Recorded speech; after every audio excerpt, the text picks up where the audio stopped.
Hey everybody, Tekking101 here. Welcome back to my Let's Play of Pokemon Emerald All Shiny Edition, part number 44. Okay, so as we all know, last episode we defeated the Elite Four, we defeated the champion, which was Wallace. So we pretty much defeated the game. That was basically the plot ending of the game. And as you can see here, after the game ends, we end up back at our little humble town in Little Root Town, where we began our epic journey. And you know, it was a fun little adventure there. But there's still a couple stuff we need to do. There's still some things I need to show you guys. Some things that only become accessible after you defeat the Elite Four. And along with that, we also have some more Pokemon we need to capture. But before that, let's go downstairs and see what's going on. Oh hey, it's Dad. Haven't seen him in a while. Hey, it's Tekking. It's been a while since I saw you, but you look stronger somehow. Yeah, I defeated the champion in the Elite fucking Four. Maybe someone told you that. He's like, oh, son, you're just a little adorable as always. Obtain the SS ticket. Okay, the SS ticket is going to enable us to go. It works as a kind of a warp between Lily Cove and Slateport. Along with that, it also enables us to go to other places as well. We'll get back to that.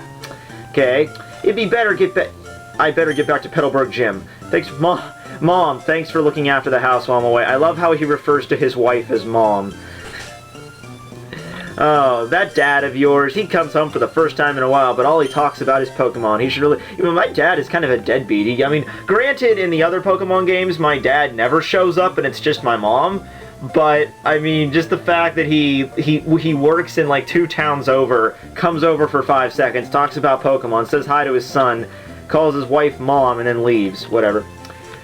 Is that a breaking news story? Well, I don't know. What's up? Did something get blown up again? Okay, we bring you this emergency news flash. In various Hoenn locales, there have been reports about colored Pokemon in flight. The identity of this Pokemon is currently unknown. Well, now you're returning to your regularly scheduled movie program. Welcome back to Employee of the Month. Oh god, no, turn it off.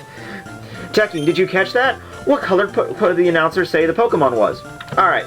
So here's a little bit difference we get from Ruby and Sapphire. Now, this is referring to the Eon duo Latios and Latios, which are the legendary Pokemon that you can find, well, some of the legendary Pokemon you can find in Hoenn. Now, in Ruby and Sapphire, one of them is exclusive to roaming Hoenn, and you can catch it during the regular plot of the game. I mean, it's kind of annoying because you have to kind of go to random parts of the map and just kind of get lucky with it. But you can catch one in the plot of the game. Now, the other one can also be captured, however... You need the Eon ticket, and you need to get the Eon ticket through a special Nintendo event. So, you can't really catch it in the main plot of the story. You have to actually have something downloaded from Nintendo. I believe in Ruby, it's Latios that you can capture in the wild, and I believe in Sapphire, it's Latias. I might be mixed up on that. I'm just doing that because Latias is red and Ruby, but it might be flipped because, you know, how they like to flip things. So, in this game, though, we actually get to choose which one was flying around Hoenn that we get to capture. And I'm actually going to choose to select, I like Latios more, just because I like the blue one, but in the shiny sprites, it's funny because their shiny sprites actually give them a different color scheme, so instead of red and blue, it should be yellow and green, but we're gonna go with Latias in the wild. Well, isn't that something? There's still some unknown Pokemon. Yeah, there are. Wait till we get to the Sinnoh region. Okay, so going outside, and oh, hey, Professor Birch. I'm actually gonna speed through this because all this is going to give us is the National Dex, and everyone that knows Pokemon knows the National Dex is probably one of the most, not only probably one of the most difficult things that you can freaking do, but the payoff for it is so pathetic it doesn't even matter. That's one thing I always have a problem with the Pokemon games is they always tell you to go out and catch them all, and I don't think that's the company's logo anymore, is gotta catch them all, but I know that for a fact a lot of the but that's the whole point of the game, is to try to catch all the Pokemon. And that's what the National Dex is, and I can just show it to you here right now. So, this is the National Dex right here. It contains every single Pokemon in existence, all the way back from Gen 1. And look at all these gaps we have. Okay, so you might be thinking, like, if we devote time and effort and hours upon days of collecting every single Pokemon from A to Z, what do you think our payoff would be? Our payoff, I don't know what it is in Gen 3 exactly, but I do know the payoff in Gen 1 and 2 is just you get a certificate. That's all it is. You just get a certificate that you can print out that says you collected all 100 and you collected all 150 Pokemon or 250 Pokemon, depending on what generation you play. I know for a fact that any kind of reward they give you is not important. Now, you might be saying, like, well, Matt, it's a video game. What could they possibly give you? I mean, they can't, like, have, like, a $10 bill, like, stored in the Game Boy, and it just, like, ejects every time whenever you get to the 300 Pokemon, like a $10 bill just ejects, and there you go. No, but you know what they could have done? They could have... Why couldn't they have done this? They could have had a special Pokemon that was only available. The only way you could get this Pokemon is to get every single Pokemon in the National Dex, and they could have set up a little adventure around it, like let's say you collect every Pokemon, you see every Pokemon, and then you go see Professor Birch, and Professor Birch is like, oh, hey, I think you'll be ready for this new adventure. I discovered this new mountain, you know, in between these two routes, and it's kind of out in the middle of nowhere, and I was just exploring it. It looks dangerous, though. You want to go check it out? And you go into this mountain, and maybe you see, like, a whole bunch of Pokemon that you've never seen before. Like, I'm not talking about a lot of Pokemon. I'm talking maybe about, like, 4 or 5 Pokemon that are in the wild that you've never seen before. They can only be seen if you do that. And at the very top of this mountain, you either fight a really strong trainer, or you can fight, or you find a really rare Pokemon that can only be found in the National Dex. I'm just saying, they could have done something a little bit more important than just giving you a fucking certificate. Okay, that's like, hey, great, you just wasted days of your life. You're never getting those back. Alright, well, complaining aside, let's begin with our little after-game adventure. First off, we're going to Fortree City, because we're going to capture the Weather Trio. That's Groudon, Rayquaza, and Kyogre. Not in that order. I'm going to capture the Kyogre and Groudon first, then Rayquaza, because we know where Rayquaza is. Scott! Hi, Tekking. Oh god, not you, Scott. Not you, Scott. Please, God, Scott, go away, Scott. I don't care about the SS title. I don't care about Slateport or Lily Cove. I don't care about the frickin' Battle Frontier. Alright, so basically I should probably explain exactly what Scott is now that I've been complaining about in the entire game. Scott is the boss of the Battle Frontier.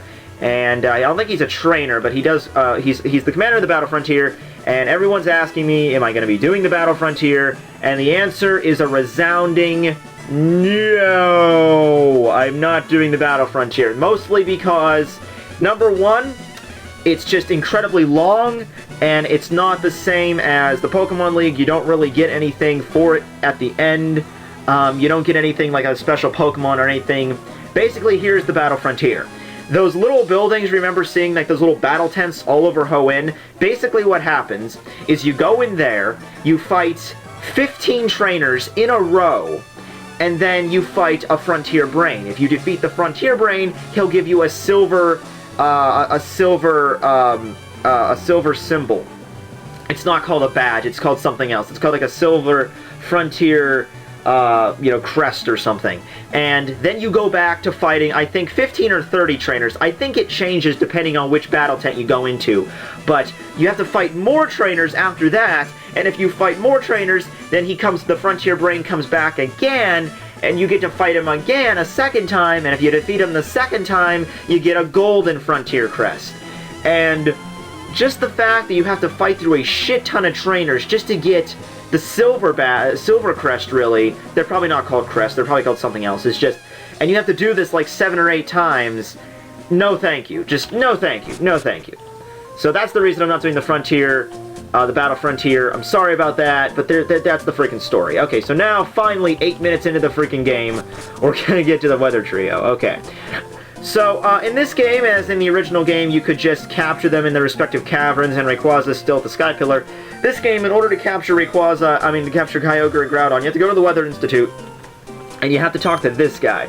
I track weather patterns over Hoenn region. Presently, heavy rainfall has been recorded over Route 25. That could mean somewhere over Route 25. Okay, so therefore, right there, if you don't know, that means we have to go over to Route 25, which I believe is north of Mossdeep. So, what we gotta do is we gotta hurry our asses over there, because if we don't hurry, it will end. It's like a little timed event. I don't know exactly how much time we have. I have to go get a Pokemon that knows Dive here. So we're gonna switch out for Chick Norris again. Sorry, Chick Norris! Okay, and we're gonna withdraw Psy. Okay, there we go. Okay, so if we head up here north of the town where it's not always Route 25, but if we head up north here, it should... Yep, it's raining, so that means that Kyogre is in this area. Now, every time you talk to that guy, let's say if we were to miss out on this, let's say if we were not able to get here fast enough, if that would be the case, then Kyogre would no longer be here. Talk to that guy again, and he would give us another route, and I believe there's 4 or 5 routes on Hoenn map that would be the possible locations for this cavern. Anyway, this cavern, after we dive down here, this cavern is referred to as, hold on, let me surface here. It's referred to as Marine Cave, and it's an area only specific to Emerald only. And in here, we will simply go down here, and it's very small. It's nothing elaborate like in the original caverns in Ruby Sapphire. But here is KYOGRE, the legendary Pokemon of the ocean. Holy crap! Oh, hey, that kind of looks like a face. Crap. Okay, so right off the bat, epic legendary Pokemon music. Here is shiny KYOGRE. He is pink, which probably not my favorite color, but whatever, what can you do? In the original games, I believe him and Groudon are only level 40. In this game, he is a level 70, same as Rayquaza. So that's pretty epic right there. And we are going to use a Master Ball on him because we obviously don't want to fight him and spend another 15 minutes trying to capture this thing. So that's why I got the 13 Master Balls waiting in the wings. Here we go! Hold B! Oh, jeez. Okay. Whew. I was a little nervous there. KYOGRE's data was added to the Pokédex. KYOGRE has appeared in mythology as a creator of the sea. After long years of feuding with Groudon, and took sleep at the bottom of the sea. Okay, well, good for you. No, I'm not going to give a nickname to Groudon. And yeah, his name gets jumbled up because of the shiny sprite, but we're not going to be getting him out of the box anyway, so there you go. There's KYOGRE right there. Fun times, fun times. Honestly, it's more fun in this game, kind of, than in the originals, because, like, in that game, it's pretty much part of the plot that you capture KYOGRE or Groudon. In this game, it's not really part of the plot. It actually makes you feel kind of smart, because you have to go around and kind of do some detective work, and you're thinking, well, hey, I don't know where to capture KYOGRE and Groudon, but, you know, they're the weather trio, so, you know, wouldn't that make sense to sort of go and see the Weather Institute? Maybe he might have something. So after we leave, of course, the Marine Cavern disappears forever, never to be seen again. And next up, we're going to go back to the Weather Institute again. I believe KYOGRE's always first. I believe he's always the first person we learn about, the first legendary we learn about. And the second one is Groudon that we learn to next. So go back in here, and we go back up to this random scientist dude upstairs. And he should now give us the location of Groudon. I track weather patterns all over the Hoenn region. Presently, a drought has been recorded over Route 114. A drought? Holy crap, that can only mean Moltres is in the Hoenn region. Holy crapple-facts, no! I'm gonna go catch me a Moltres. But seriously though, yeah, that could mean any Pokemon that's like a strong legendary Fire-type Pokemon. That could mean Entei, that could mean pretty much essentially any Fire-type legendary. Alright, so Route 114, that is, oh crap, that is over here, right? Route 1, yeah, it's over here by Fallbarrel Town. Okay, gonna head over here. Bump. Actually, you know what? This is not gonna be, because we have to, you know what I'm gonna do? Hold on, better idea, because I would have to go through Meteor Falls for this, and now that we're in Rustboro, we can just go up here, and please still be up here. Please, I don't want to have to... Oh, crap. I don't think it's... shit.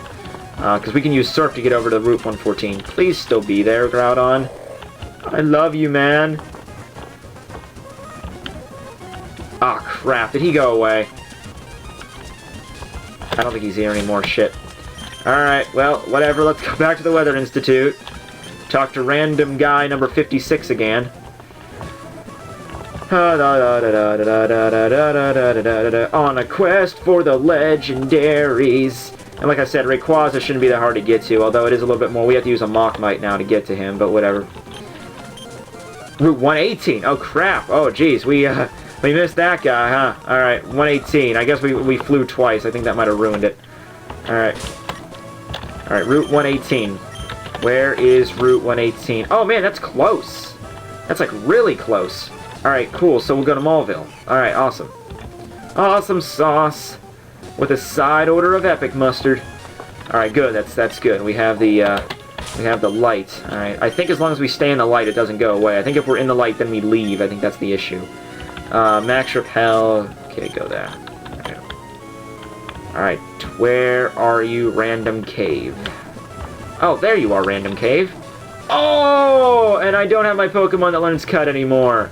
Oh, damn it. Of course, I had to get rid of Cut for slacking. Well, that's okay. It's all good. Alright. So, vice versa to KYOGRE's Marine Cave. This is Terra Cave. Much cooler sounding name.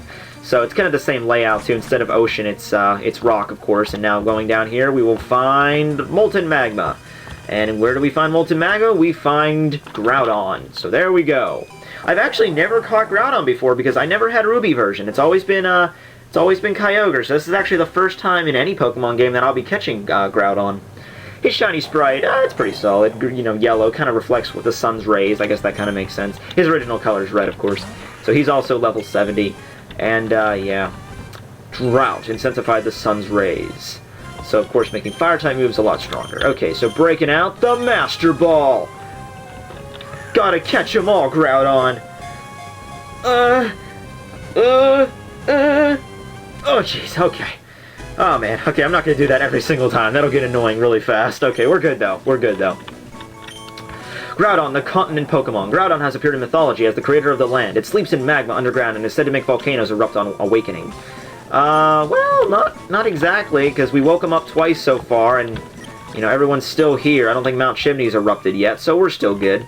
Also, I love how his, KYOGRE's Pokedex entry mentions Groudon, but when it comes to Groudon, he doesn't mention KYOGRE. That's kind of odd. Repel's effect wore off. I don't think there's any Pokemon in here anyway. Say goodbye to Terra Cave, guys! The intense sunshine appeared to have subsided. Chung chung. Okay. So, now, last Pokemon roundup, we're going to be heading over to the Sky Pillar. Actually, no, wait, more important, let me check. I have to make sure I have the Mach Bike this time. Alright, before we go, I also want to go back over here and, buy some more Max Repels, because I believe I am out of some. Or I'm down to, like, 1. Okay, I don't think they only have Super Repels here, but... Or they don't have any repels. Okay, screw you, Maulville. I don't care about you. Whatever, go to Pacificlog Town. Pacificlog Town. Alright, how many Max Repels do I got left? Oh, I got 6! Jeez, what was I worried about? I thought I only had like 1. Maybe I was thinking of Super Repels. Alright, we fought most of these trainers already, but let's just try to maneuver past them here. So yeah, I got that done in this Let's Play. We covered KYOGRE, Groudon, why I'm not doing the Battle Frontier, and the National Dex issue, so that's pretty good. The Sky Pillar, we know this place pretty well, except there is a minor change this time. Before, we could just climb it with no issue. Yeah, this time, there's a little bit of an issue, and that issue is right here. So yeah, apparently since the last time we were here, apparently, you know, RAYQUAZA had a hissy fit or something and pretty much wrecked the entire tower, so... we have to use the Mach Bike now to get through, which I failed at miserably, and of course every time we fall we're going to lose the Mach Bike. The issue here is I can use the Mach Bike to get over it, but look what happens. You have to stop it really well. It's very specific. So let's try to do this because I haven't done this in like 3 or 4 years. Probably closer to 4 years. Okay. Just gonna... Alright. Got that done. Alright, this is gonna be tricky. Yeah, shit. And now we're gonna start running out of repels. Crap. Max repel. And I can't use the registered key because I don't know what key on this thing is select. I could try and find out, but I don't have that kind of time, people. Oh, come on! Maybe I should just speed through this and see. Because, this would be kind of annoying. Alright, this time's gonna be it. Go big or go home. Okay. Okay. Oh, come on! I know what you guys are saying right now. You have to be at least 2 spaces away for it to work. Yeah, well, screw that. I'll do what I want. I should have kept going. Why don't I just keep going? That's the thing. I don't get it. Alright, let's try this 6th time. Alright, running start. Okay, done. Done. I was 2 spaces!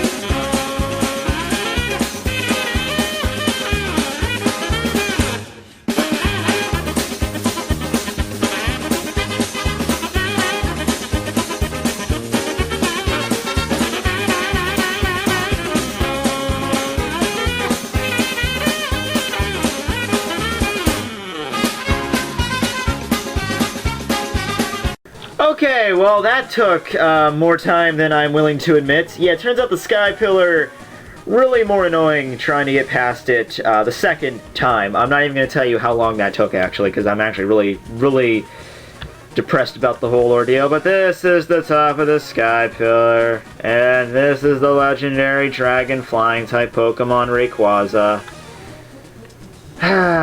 Let's go catch him. That music's really epic, I know. Yay, look at that cool intro. Whoa, look at his shiny sprite. It's like black and gold, or something, whatever. Go, Fiesta! Go, Master Ball! Oh, gee willikers, I really hope this Master Ball works. Hopefully. Yay! We caught Rayquaza! Or Rayquaza, depending on your pronunciation. Rayquaza's dead is out of the Pokedex. Rayquaza, the sky-high Pokemon. Oh, he looks sky-high. A Pokemon that flies endlessly in the ozone layer. It is said it would be descend to the ground if KYOGRE and GROUDON were to fight.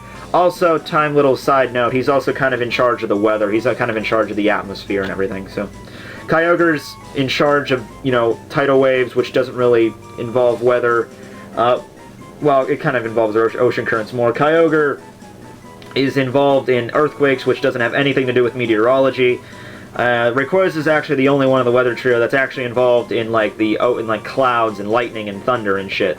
Anyway, there you go, shiny Rayquaza. That's really cool. This Let's Play, this episode was like a long ass one. It's like what, like 20. I'm not going to admit how long that was, actually, because the recording was still going after I was trying to get up the Sky Pillar. Over 20 minutes. Let's leave it at that. Alright, everyone. So, yeah, next time we're going to be capturing the Reggies, the Golems. Hopefully it won't take as long as this. It shouldn't be that big of an issue. So, everyone, thanks for watching Pokemon Emerald, my bonus episode, episode 44. See you, everybody.